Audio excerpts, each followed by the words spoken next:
Okey, Assalamualaikum semua. Okey, Ustazah harap semua pelajar-pelajar berada dalam keadaan yang sihat lah ya. Okey, sebelum kita mulakan majlis ilmu kita hari ni, kita buka majlis ilmu kita ni dengan umul kitab Al-Fatihah. Bismillahirrahmanirrahim.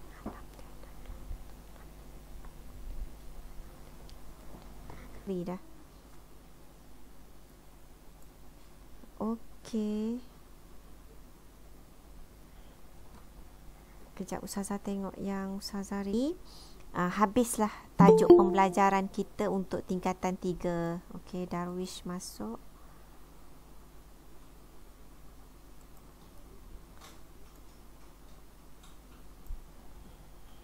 Kejap. Saya ambil kehadiran semula.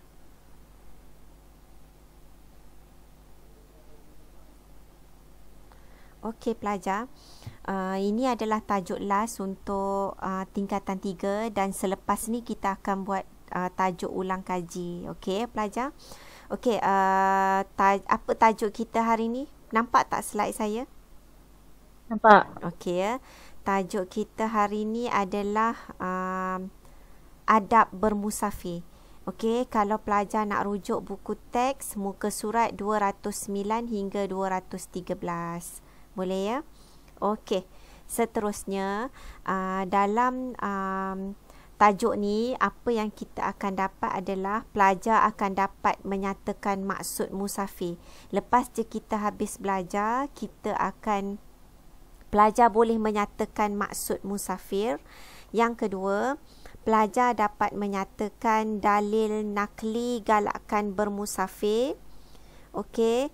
Yang ketiga, pelajar dapat menyatakan hukum bermusafir. Okey, yang keempat, pelajar dapat menyatakan adab bermusafir dan yang kelima, pelajar dapat menyatakan hikmah mengamalkan adab bermusafir. Okey, ini dia yang pelajar akan dapat di akhir pembelajaran nanti. Okey, yang seterusnya, kita tengok maksud bermusafir. Okey, maksud musafir dari segi bahasa, apa dia kelas? Keluar. Keluar. Dari segi istilah? Seorang baca, nak minta tolong seorang baca. Maksud musafir dari segi istilah. Apa dia? Seseorang, apa dia? Wakil seorang, siapa volunteer nak baca? Seseorang. Siapa dia? Ayu Andira ke Arisa tadi? Ayu. Ayu. Okey, Ayu. Seseorang yang keluar daripada kawasan bermukim menuju ke suatu tempat yang jaraknya melebihi 2 marhalah. Okey, itu dia maksud bermusafir. Kalau dalam periksa dia tanya apa maksud musafir, kita nak jawab yang A ke B? B. Okey, B. Kalau soalan dia umum, dia hanya tanya apakah maksud musafir, jadi jawapannya adalah dari segi istilah. Okey, jadi apa maksud dia? Seseorang yang keluar daripada kawasan bermukim menuju ke suatu tempat yang jaraknya melebihi 2 marhalah. 2 marhalah ni bersamaan dengan berapa kilometer? Siapa tahu? Lebih kuranglah berapa kilometer? Lebih kurang 92 kilometer, betul tak? Lebih kurang macam tu lah, ada banyak pendapat kan. Okey, jadi tu dia maksud bermusafir. Kalau kita keluar 2 kilometer je, dikira bermusafir tak? Kita keluar pergi kedai runcit depan rumah, dikira bermusafir tak? Tak, sebabnya tak cukup 2 marhalah tadi. Betul tak? Itu dia maksud dia. Okey, faham ya? Okey, seterusnya. Okey, dalil nakli galakkan bermusafir. Okey, apa dia dalil yang menggalakkan kita bermusafir? Iaitu ada 2. Yang pertama berdasarkan kepada firman Allah. Okey, a'udzubillahi minasyaitonirrajim. Kul siru fil ardi fanzuru kaifa bada'al khalq Okey, kejap ya. Ada kawan masuk. Dah lama dah tak nampak Min ni. Min sihat, Min? Min sihat? Ni tajuk last hari ni. Sorry. Sekejap ya, saya baca semula mana dia tadi. And show. No. Kejap. Okey, kita tengok semula ayat Al-Quran tadi. Terganggu sikit saya baca tadi. Okey. Apa dia dalil dalil nakli yang menggalakkan kita bermusafir? Saya minta seoranglah pelajar baca. Siapa dia volunteer nak baca? Min. Oh, Min. Dah lama tak dengar suara Min. Min, tolong baca, Min. Min dengar tak suara saya? Okey, atau ada mana-mana pelajar lain yang volunteer nak baca? Okey, Min baca, Min. Ayat Al-Quran ni. Nampak tak? Ni dia. Okey, saya baca ayat Al-Quran dia ya. A'udzubillahi minasyaitonirrajim. Qul siru fil ardi fanzuru kaifa bada'al khalq. Surah Al-Ankabut. Apa maksudnya? Mengembaralah kamu di muka bumi serta lihatlah bagaimana Allah SWT telah memulakan ciptaan makhluk-makhluk dari asal jadinya. Bermakna dari ayat Al-Quran ni, Allah suruh kita buat apa? Allah galakkan kita buat apa? Mengembara. Mengembara, bermusafir. Untuk apa Allah galakkan kita mengembara? Untuk apa? Kenapa Allah galakkan kita? Ya, Arisa? Untuk tengok macam mana ciptaan makhluk-makhluk. Betul. Untuk lihat ciptaan Allah. Betul tak? Kalau kita duduk dekat tempat kita je, kita tak nampak macam mana keadaan kat tempat lain. Betul tak? Contohnya kita dah puas dah menjelajah satu Malaysia. Jadi kalau ada peluang kan, kalau ada peluang COVID pun dah tak ada nanti, boleh kita ke luar negara untuk melihat macam mana keadaan kat tempat orang. Betul tak? Lebih buka mata lagi. Tu sebab tu Allah galakkan kita mengembara tu. Okey. Tengok ayat Quran yang kedua, iaitu maksudnya mengembaralah kamu di muka bumi, kemudian lihatlah bagaimana kesudahan orang yang telah lalu. Ni contohnya, kalau kita pergi dekat Laut Mati. Tahu tak Laut Mati ni kat mana? Laut Mati tahu tak dekat mana? Pernah dengar tak? Tentang adanya Laut Mati. Pernah dengar tak? Tak pernah dengar? Pernah. Okey, Laut Mati ni dekat Jordan. Okey, Laut Mati ni dia, kalau kita masuk dekat dalam dia, kita takkan tenggelam. Dia terapung. Sebab apa? Sebenarnya Laut Mati ni adalah kesan daripada umat terdahulu yang ingkar pada perintah Allah. Allah terbalikkan bumi tu. Laut tu sampai mati. Macam tu. Jadi kita pergi keluar, kita untuk lihat macam mana keadaan orang-orang dahulu. Kesan-kesan tinggalan orang dahulu. Boleh kelas? Macam kita pergi Melaka. Ada apa dekat Melaka? Ada banyak tinggalan sejarah. Betul tak? Sebab tu kita digalakkan mengembara, bermusafir. Boleh kelas? Boleh ya? Okey, seterusnya. Ni dia adab bermusafir. Okey, maksud kita dah dapat. Okey, apa dalil dia pun kita dah tahu. Ni dia adab bermusafir. Okey. Yang pertama, apa dia adab bermusafir yang pertama? Nak minta tolong seorang baca. Bermusafir apa tu? Bermusafir dengan tujuan dan niat yang baik. Okey, bermusafir dengan tujuan dan niat yang baik. Okey. Jangan pula kita nak bermusafir semata-mata nak pergi tengok benda-benda yang tak elok. Tak boleh lah. Contohnya apa? Ada orang dia sanggup nak pergi KL sebab nak pergi kelab malam. Boleh tak macam tu? Tak boleh. Kan? Kita tak boleh lah. Dengan niat bermusafir nak pergi buat benda yang tak elok, nak pergi merompak, nak pergi KL sebab nak pergi rompak bank negara. Tak boleh lah, berdosa. Okey, doa menaiki kenderaan. Yang ni semua ingat kan?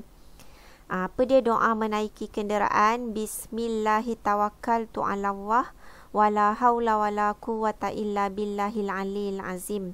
Okey, ni sebaik-baiknya digalakkan berzikir yang ni dulu. Tapi sebenarnya yang mana satu doanya? Ni dia. Nampak tak kerja saya ni? Subhanallazi sakhkhara lana haza wa ma kunna lahu mukrinin wa inna ila rabbina lamunqalibun. Okey, kalau dapat baca sekali zikir ni lagi bagus. Tapi kalau baca doa sahaja, subhanallazi sakhkhara lana haza wa ma kunna lahu mukrinin pun dah bagus sangat dah. Boleh kelas? Boleh ya? Semua hafal kan? Dari tadika kita hafal doa naik kenderaan. Betul tak? Okey, seterusnya ini dia adab bermusafir. Okey, adab bermusafir. Apa dia adab bermusafir yang pertama? Nak minta tolong seorang baca. Menyediakan bekalan dan keperluan secukupnya sebelum memulakan perjalanan. Okey, menyediakan bekalan dan keperluan secukupnya sebelum memulakan perjalanan. Contohnya apa kelas? Contohnya, kalau kita nak naik kenderaan, biasanya ayah kita dah cek dulu kereta kita. Betul tak? Kena cek apa kenderaan kita tu. Kena cek cukup tak air dia, ada minyak tak, angin ada ke tak. Betul tak? Itu kalau ayah kita. Kalau mak kita pula, apa yang mak kita prepare? Prepare makanan, prepare pampers, prepare baju. Betul tak? Barang-barang keperluan sebelum memulakan perjalanan. Kita sediakan apa?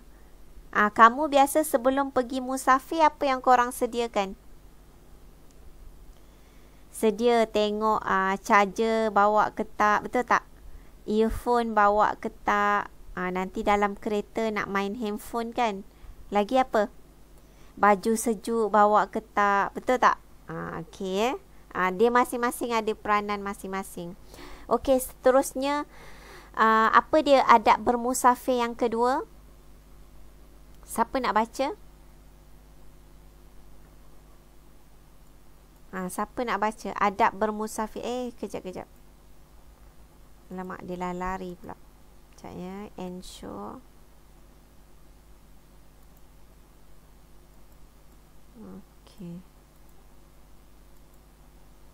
Okey, siapa nak baca adab bermusafir yang kedua? Memohon telunjuk Allah SWT dan menunaikan solat sunat musafir sebelum memulakan perjalanan. Okey, sebaik-baiknya kita memohon petunjuk Allah SWT dan menunaikan solat sunat musafir sebelum memulakan perjalanan. Itu yang sebaik-baiknya. Okey. Yang ketiga, apa dia? Mengucapkan selamat tinggal kepada anggota keluarga. Okey, tu sekiranya ada ahli keluarga yang tinggal lah. Ucap selamat tinggal kepada anggota keluarga. Salam mak dulu, salam ayah dulu. Betul tak? Itu kalau kita nak pergi asrama lah kan. Biasa kalau nak pergi asrama, sebelum keluar naik bas, salam mak, salam ayah, salam ahli keluarga kan. Okey. Okey, apa dia dalam kotak kuning ni? Dia ada ilmu tambahan ni. Apa dia? Sunat membaca bismillah sebelum keluar dari rumah. Sebelum kita melangkah keluar dari rumah, sunat baca bismillah dan membaca doa musafir. Boleh kelas? Okey, boleh ya. Seterusnya, okey, kita tengok adab bermusafir. Yang seterusnya apa dia? Melantik apa? Melantik seorang ketua Okey. jika bermusafir melebihi 3 orang. Okey, kita lantik seorang ketua. Ini kalau kita keluar bersama kawan lah.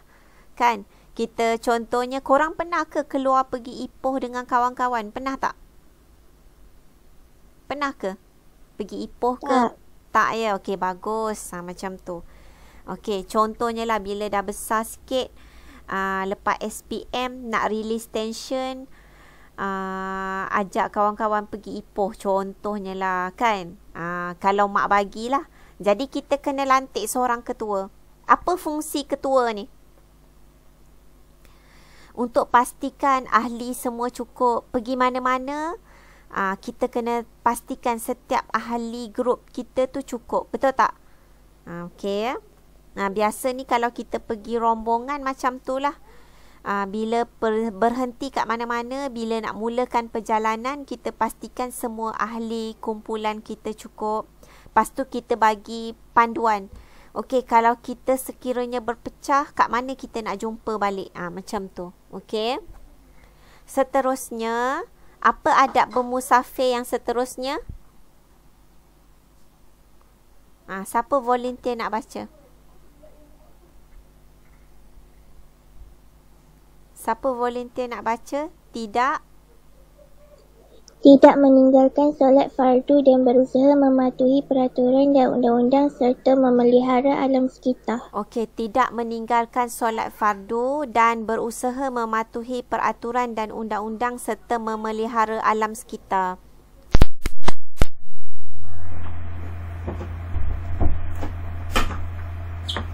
Okey, siapa faham ni? Siapa faham ni? Apa maksudnya ni?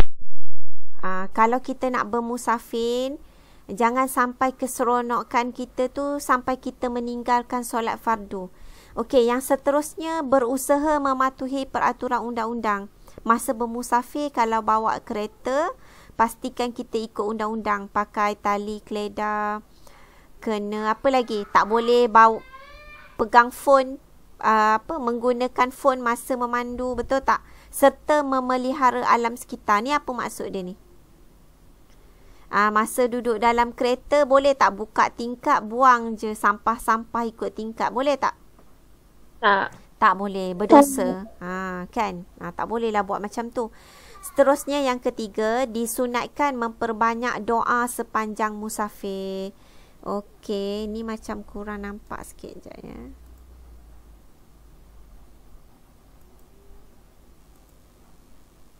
Kenapa tak nampak ni? Saya buat tulisan warna hitam.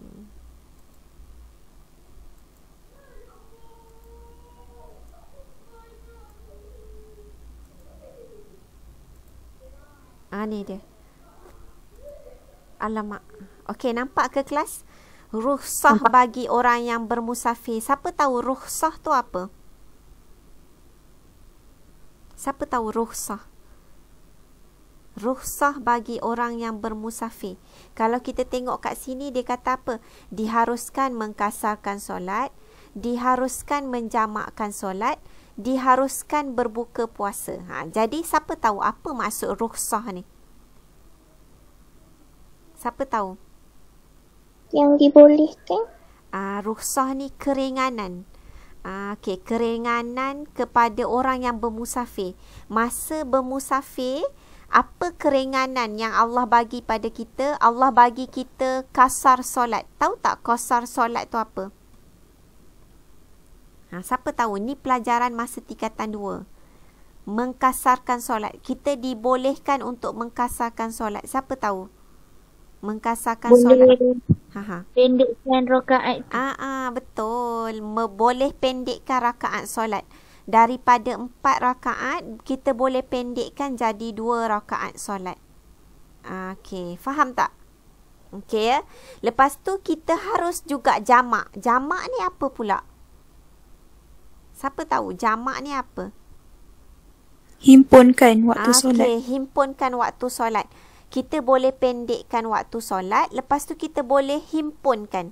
Contohnya kita pendekkan solat Zuhur 4 rakaat, kita boleh buat solat 2 rakaat sahaja.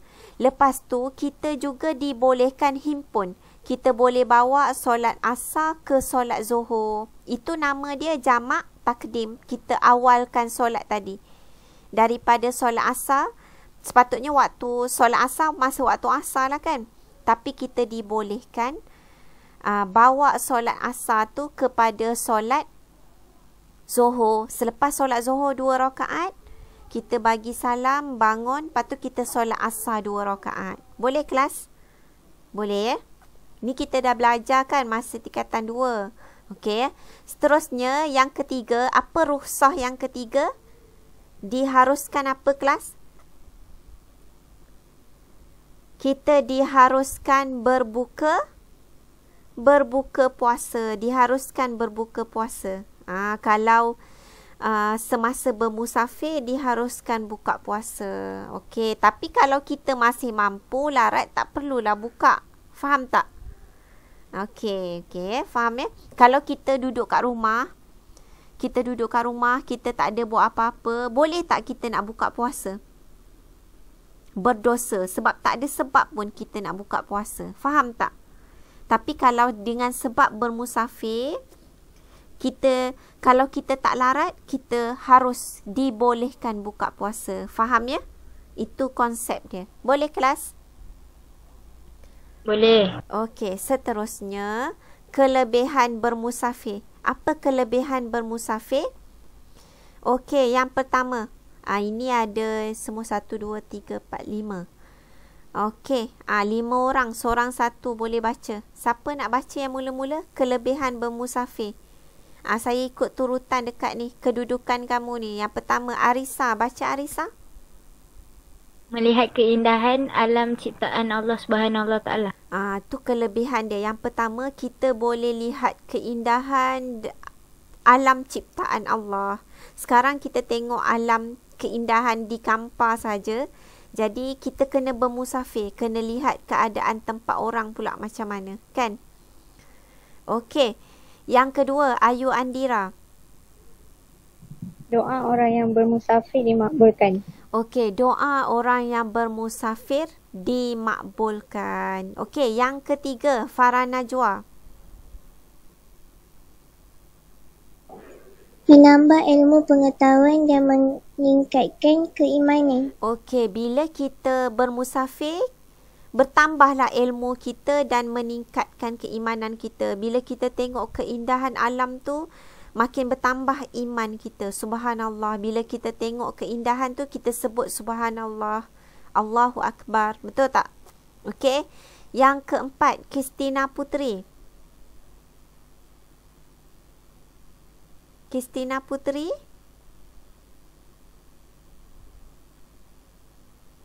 Tak ada. Okey, Nur Juma.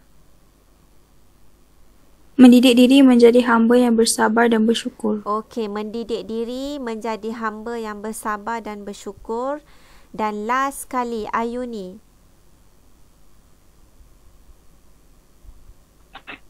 Bergaul dan berkenalan dengan pelbagai bangsa dan budaya. Okey, itu dia kelebihan bermusafir, kan? Bergaul dan berkenalan dengan pelbagai bangsa dan budaya. Contohnya kalau kita ada rezeki, kita dapat pergi Mekah ke, kan? Mengerjakan umrah. Jadi kita bila pergi kat sana, kita boleh tahu macam mana budaya kat sana. Kalau dekat Malaysia, makanan kita nasi, betul tak?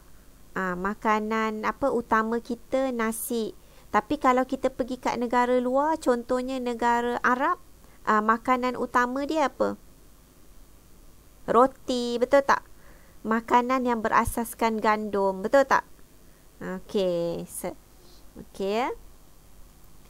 Seterusnya, hukum bermusafir. Apa hukum bermusafir? Yang pertama, hukumnya jadi wajib. Masa bila jadi wajib kita bermusafir? Yes. Siapa dia yes ni? Baca yes. Bermusafir untuk apa? Bermusafir untuk menunaikan kewajipan apabila cukup syarat. Okey. Wajib kita bermusafir untuk menunaikan kewajipan apabila cukup syarat. Apa contohnya? Contohnya apa? menunaikan fardu haji, menuntut ilmu. Okey. Masa ni jadi wajib kita bermusafir sekiranya nak menunaikan fardu haji dan juga menuntut ilmu. Boleh kelas? Kalau siapa yang tingkatan 4 masuk asrama kan, contohnya lah dapat MRSM Lenggong, contohnya lah ya. Jadi kita kena bermusafir lah sebab nak menuntut ilmu kan. Jadi wajib kat situ. Okey. Kemudian yang kedua, sunat. Masa bila jadi sunat, Min, baca Min. Min ni siapa? Ni ke? Siapa? Muhaimin ke? Min ni? Min. Min. Oh, Min. Min. Tak dengar dah ya. Okey, siapa volunteer nak baca? Masa bila kita sunat bermusafir? Masa bila kita sunat bermusafir, kelas? Arisa, baca Arisa. Bermusafir untuk melakukan perkara sunat. Okey, bermusafir untuk melakukan perkara sunat. Okey, contohnya apa Arisa? Menziarahi Masjid Nabawi, menghubung silaturahim. Okey, masa ni kita sunat. Kalau kita buat, kita dapat pahala. Menziarahi Masjid Nabawi. Lepas tu kita pergi, kita bermusafir sebab nak jumpa atuk, nenek kita, nak menghubungkan silaturahim. Bila macam ni jadi sunat dapat pahala. Boleh kelas? Okey, harus pula. Okey, masa bila harus kita bermusafir, iaitu untuk melakukan perkara yang harus. Apa dia perkara yang harus? Contohnya berniaga, menyertai pertandingan sukan. Boleh? Okey, kalaulah ayah kita dia berniaga, dia nak ambil stok barangan dekat Kuala Lumpur, contohnya lah. Jadi dia perlu bermusafir. Jadi hukumnya adalah harus untuk berniaga. Boleh kelas? Okey. Seterusnya, hikmah mengamalkan adab bermusafir. Ni saya rasa slide last dah ni ya. Hikmah bermusafir, kalau kita menjaga adab bermusafir, apa hikmahnya? Yang pertama, Ayu Andira baca. Perjalanan diberkati Allah. Sebelum kita mula perjalanan, kita baca doa, kita berzikir, kita jaga adab-adab, perjalanan kita akan diberkati oleh Allah. Okey, yang kedua, Farah Najwa. Ya, Ustazah. Baca yang kedua. Mendidik jiwa lebih berdisiplin. Okey, mendidik jiwa lebih berdisiplin. Yang ketiga, Kristina.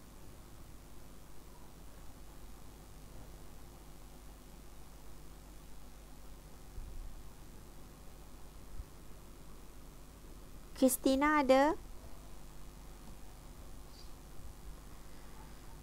Memberi ketenangan hati. Bila kita bermusafir, tenang je, betul tak? Seronok sebenarnya bila kita pergi jalan-jalan ni, betul tak? Release tension, betul tak? Okey, yang keempat, perjalanan menjadi lebih mudah dan lancar.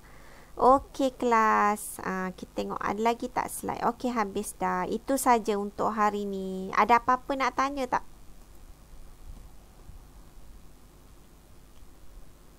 Ada apa-apa nak tanya tak pelajar?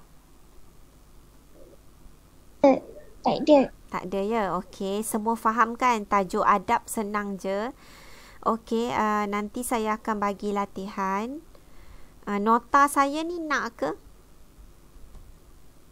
Pelajar nak ke nota saya?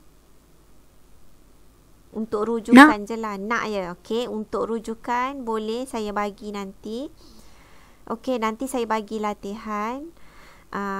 Okey, cukup sampai sini sahaja. Okey, kita akhiri majlis ilmu kita dengan tasbih kifarah dan surah Wal-As.